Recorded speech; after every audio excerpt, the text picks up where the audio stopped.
आज हम कल के लेक्चर के बाद का लेक्चर स्टार्ट करेंगे। कल हमने मैट्रिक्स सीरीज में पढ़ा था, समान आव्यूह तक हमने रीड किया था। आव्यूह कितने प्रकार के होते हैं, आव्यूह के प्रकार क्या क्या हैं, इनके बारे में हमने डिस्कशन किया था। आज हम जो बात कर रहे हैं आव्यूह की प्रॉपर्टीज के बारे में। सबसे पहले हम बात करेंगे परिवर्त आव्यूह। परिवर्त आव्यूह,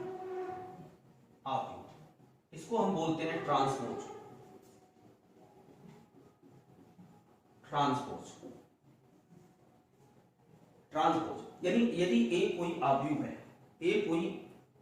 आव्यूह है जिसका क्रम m इंटू n है, तो इसका परिवर्त आव्यूह जिसको हम ए की पावर t या a डैश द्वारा व्यक्त करेंगे। यदि ए कोई आव्यूह है तो इसका परिवर्त आव्यूह at या a डैश होता है।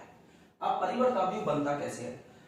किसी भी आव्यूह की पंक्तियों को यदि स्तंभों से बदल दिया जाए, अर्थात सारी पंक्तियों को स्तंभों बना दे और स्तंभों को अगर पंक्तियों में बदल दिया जाए, तो जो आव्यूह प्राप्त होगा वो परिवर्त आव्यूह होगा। फॉर एग्जांपल देखिए, यदि मैंने एक आव्यूह ये लिया 1 2 3 4 5 6, अब आप गौर से देखिए ये 2 इंटू 3 का आव्यूह है, क्योंकि इसमें 2 पंक्ति और 3 स्तंभ है। अगर मैं इसका परिवर्त आव्यूह निकालना है तो इसका परिवर्त आव्यूह AD, यानी पंक्तियों को, इसमें 3 पंक्ति हैं तो 3 पंक्ति 3 स्तंभ बन जाएंगे, 2 पंक्ति हैं तो 2 स्तंभ। अब आप गौर से देखिए, पहला अवयव 1 और 3, 2 4 5 6। अब इसका क्रम भी बदल गया, पंक्ति कितनी हो गई? 3 2। ये परिवर्त आव्यूह कहलाता है। दूसरा एग्जांपल देखिए बच्चों, यदि B बराबर 1 2 3 4 5 6 7 8 9। अब गौर से देखिए, ये 3 गुणा 3 क्रम का एक परिवर्त आव्यूह है। अगर इसका परिवर्त आव्यूह निकालना है यानी BT, क्या होगा? देखिए अब 1 4 7 2 5 8 3 6 9, ये जो आव्यूह बना ये इसका परिवर्त आव्यूह कहलाएगा। यानी दोबारा से बता रहा हूं, ए कोई आव्यूह है जिसका क्रम m इंटू n है, तो इसके परिवर्त आव्यूह को AT या a डैश के द्वारा व्यक्त करेंगे तथा उसका क्रम m इंटू n के स्थान पर अब क्या हो जाएगा? n into m। अगला पॉइंट,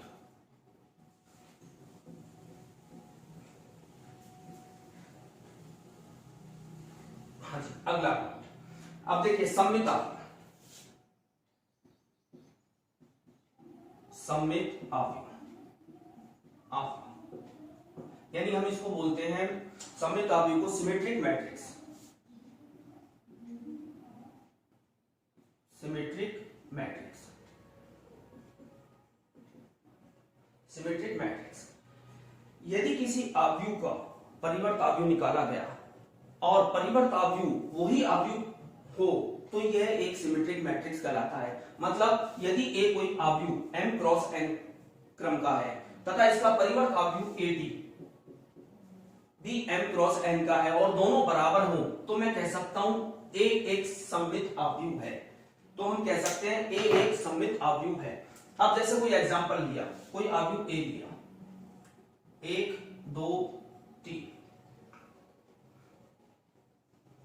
4 4 -2 -2 0 0। अब आप देखिए, मैंने बनाते वक्त भी देखिए, पहले मैंने विवरण लिखे थे 1 2 3। अब इसके अलावा संगत अवयव समान है तथा विपरीत चिन्ह है। अगर मैं इसका परिवर्त निकालूं AT, देखिए अब क्या आएगा? 1 4 -2 1 4 -2 4 2 0 4 2 0 -2 0 3 -2 0 3। अब आप गौर से देखिए, A बराबर AT है कि नहीं? दोनों सेम है, यानी ये आव्यूह मैं कह सकता हूं A एक सममित आव्यूह है। अब देखो सममित आव्यूह की पहचान क्या है? विकर्ण, जो मुख्य विकर्ण है, ये विकर्ण के दोनों तरफ के संगत अवयव परिमाण में भी समान होते हैं और चिन्ह में भी समान है। देखो दोनों तरफ 4 लिखा है या दोनों तरफ -2 लिखा है या दोनों तरफ 0 लिखा है, ये सममित आव्यूह की पहचान है। चलो एक एग्जांपल और लेते हैं, x बराबर 1 2 8 8। अब आप गौर से देखिए, अगर मैं xt निकालता हूं यानी इसका परिवर्त अवयव क्या होगा, 1 8 8 2। अब x बराबर xt है तो मैं कह सकता हूं x एक सममित अवयव है, यानी सममित अवयव यदि किसी अवयव का परिवर्त अवयव निकाला जाए और परिवर्त अवयव उसी अवयव के समान आ जाए तो हम कह सकते हैं कि वह अवयव एक सममित अवयव है।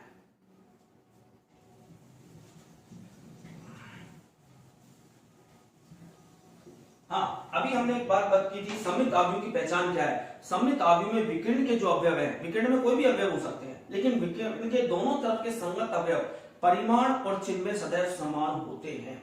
अब हम बात कर रहे हैं विषम सममित अवयव। विषम सममित अवयव,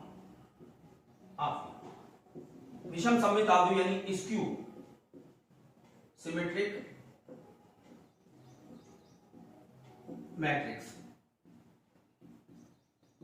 देखिए, यदि A कोई अवयव m क्रॉस n कोटि का है, यदि A कोई अवयव m क्रॉस n कोटि का है तथा उसका परिवर्त अवयव AT भी m क्रॉस n कोटि का है, लेकिन यदि A बराबर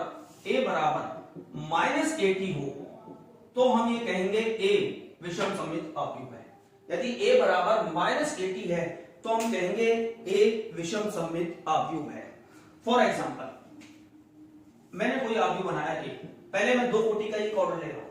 देखिए 0 0 2 -2। अब देखिए ये अवयव लिया, अगर इसका परिवर्त अवयव निकाला जाए AT क्या होगा, देखिए परिवर्त करें 0 2 -2 0। ठीक है, हमें मालूम है किसी भी अवयव में से कोई भी अवयव कॉमन ले सकते हैं या मल्टीप्लाई कर सकते हैं, तो प्रत्येक अवयव से करेंगे, यानी -AT निकाला, ये क्या होगा 0 -2 2 0। अब आप देखें, चूंकि A बराबर AT -AT, अतः A एक विषम सममित अवयव है। एक अनदर एग्जांपल लेते हैं, B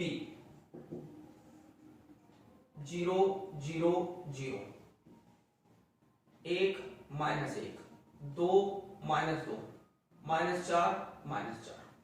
अभी आपने देखा, जब मैं विषम सममित अवयव की रचना कर रहा हूं तो आपने गौर किया होगा कि मैंने विकर्ण के सभी अवयवों का मान 0 लिया है तथा विकर्ण के दोनों तरफ के संगत अवयव परिमाण में समान है। अगर एक लिया है तो एक, लेकिन चिन्ह विपरीत रखें, एक तरफ पॉजिटिव है तो दूसरी तरफ नेगेटिव। आप गौर से देखिए, यहां पर 2 -2, ठीक है। अगर हम इसका परिवर्त अवयव निकालें BT, क्या आएगा, देखो 0 1 2 -1 0 -4 -2 -4 0।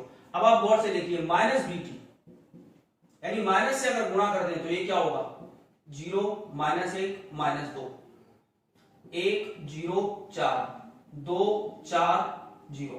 अब आप गौर से देखो इसको, ये B के बराबर है क्या नहीं।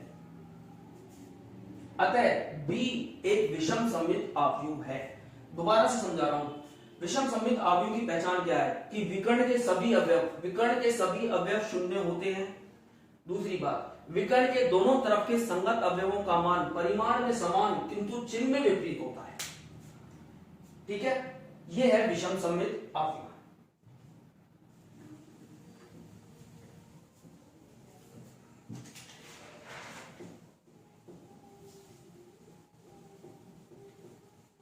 यस, अब हम इनके गुणधर्म की बात करेंगे। अब हम इनके गुणधर्म की बात कर रहे हैं, प्रॉपर्टीज की। गुणधर्म पहला, हमने कहा यदि A और B दो अवयव हैं, माना A तथा B समान क्रम के दो अवयव हैं। A तथा B समान क्रम के दो अवयव हैं, यानी और इस प्रकार है कि उन दोनों का योग हो सकता है, उन दोनों में सब्ट्रैक्शन यानी घटाव हो सकता है तथा मल्टीप्लाई हो सकता है। ये हम पढ़ चुके हैं कि घटाव मल्टीप्लाई कैसे होता है, और नहीं तो हम आगे इसके बारे में बात करेंगे। A तथा B समान क्रम के दो अवयव हैं, ठीक है। अब देखिए, फर्स्ट, यदि A प्लस B इन दो अवयवों को जोड़ा जाए या घटाया जाए, उसका परिवर्त निकाला जाए, तो ये अलग अलग परिवर्त के बराबर होता है। दूसरा पॉइंट, यदि किसी अदिश राशि k से a को गुणा किया जाए और उसका परिवर्त निकाला जाए तो मैं ये कह सकता हूं, अब k क्या है, अचर राशि। तीसरा पॉइंट सबसे इंपॉर्टेंट आता है, यदि a तथा b दो अवयव आपस में गुणा हो रहे हैं और गुणा करने के बाद इसका परिवर्त निकालें तो ये बराबर होता है b की पावर t a की पावर t। सबसे इंपॉर्टेंट पॉइंट है, इसके ऊपर क्वेश्चन भी पूछे जाते हैं। ठीक है, अब बात करते हैं सेकंड पॉइंट, यदि a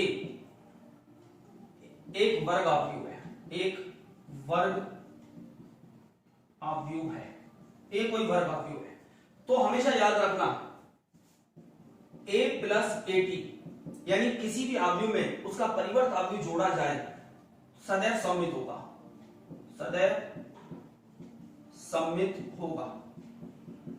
बी पॉइंट, अगर a माइनस a की पावर t किया जाए तो सदैव विषम सममित होगा, विषम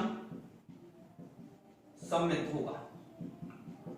तीसरी बात, a इंटू ए टी यानी किसी भी अवयव को उसके परिवर्त अवयव से गुणा करें या परिवर्त अवयव इंटू a किया जाए तो सदैव सममित होगा, सममित होगा। तीसरा पॉइंट, चलिए इसी में ले लेते हैं डी पॉइंट एक और, यदि किसी भी अवयव का परिवर्त अवयव निकाला, अब इस परिवर्त अवयव का पुनः अगर परिवर्त अवयव निकालूं तो सदैव a होगा।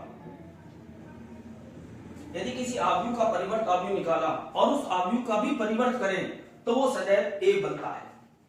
लास्ट पॉइंट,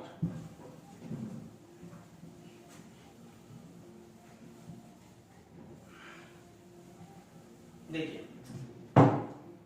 तीसरा, यदि a कोई वर्ग अवयव है, यदि a कोई वर्ग अवयव है तो हम इसको सममित और विषम सममित अवयव के योग के रूप में व्यक्त कर सकते हैं। जैसे अब मैंने कहा a कोई वर्ग अवयव है तो a को मैं लिख सकता हूं 1/2 a plus at plus 1/2 a minus at।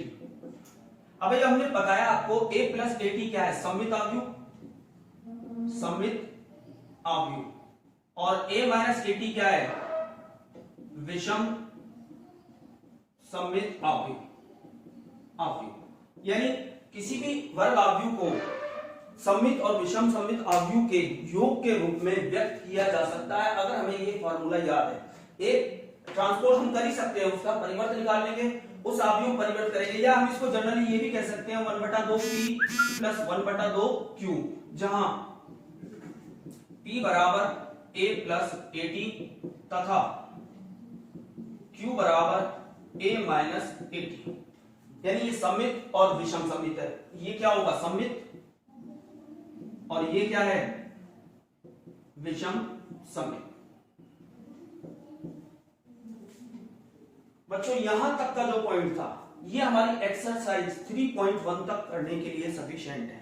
इस लेक्चर के बाद आप अपनी 3.1 को कंप्लीट करेंगे जो मैं आपको भेज रहा हूं। अगर इसमें कोई डाउट या कोई प्रॉब्लम है तो आप मुझे फोन से पूछ सकते हैं। ओके।